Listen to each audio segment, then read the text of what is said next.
பாருங்க, இப்போ வந்து நம்மக்கிட்ட நாட்டு சர்க்கரை, பனங்கருப்பட்டி, அதுக்கப்புறம் பார்த்தீங்கன்னா, சுக்கு கருப்பட்டி, நார்மல் கருப்பட்டி ஸ்மால் சைஸு, அதுக்கப்புறமா இந்த மாரி கொட்டாங்குச்சி சைஸ்ல இருக்கும் இல்லையா? கருப்பட்டி. இது எல்லாமே நம்மக்கிட்ட வந்து பாருங்க, பேக்கிங் வந்து ரெடி ஆயிடுச்சு. வேணுன்றவங்க வெப்சைட் வாட்ஸ்அப்ல வாங்கிக்கோங்க. இது எல்லாமே நல்ல தரமா சூப்பரா இருக்கும். இது வந்து இந்த மாரி கொட்டாங்குச்சி சைஸ்ல இருக்கிறது வேணும்னாலும் வாங்கிக்கலாம்.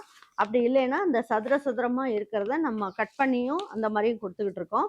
வேணுன்றவங்க வாங்கிக்கலாம். ரொம்ப நல்லாயிருக்கும். இது வந்து பால்லயும் போட்டு குடிக்கலாம். இல்ல நம்ம ஸ்வீட்லாம் எதுவும் செய்ற மாதிரி இருந்தா, இத வந்து நம்ம ஸ்வீட்லயும் போட்டு பிள்ளைங்களுக்கு குடுக்கலாம். பாருங்க, பனம் சர்க்கரையும் இருக்கு, தென்னஞ்சர்க்கரையும் இருக்கு. வேணுன்றவங்க வாங்கிக்கோங்க. ரொம்ப நல்லாயிருக்கும். நாட்டு சர்க்கரை யூஸ் பண்ற மாரியே தான் இது. நீங்க வந்து எவ்வளவு உங்களுக்கு சர்க்கரை சுவைக்கு வேணுமோ, அதுக்கேத்த மாரி போட்டு நீங்க பால்லயா இருந்தாலும், பாயாசத்துலயா இருந்தாலும், அப்படி இல்லைன்னா ஏதாவது ஸ்வீட் செய்யும்போதும் இத யூஸ் பண்ணிக்கலாம். இது வெப்சைட் வாட்ஸ்அப்ல கிடைக்குது. பாருங்க எல்லாமே பேக்கிங் பண்ணி இப்ப ரெடி ஆயிடுச்சு. வேணுன்றவங்க ஆர்டர் பண்ணி வாங்கிக்கோங்க.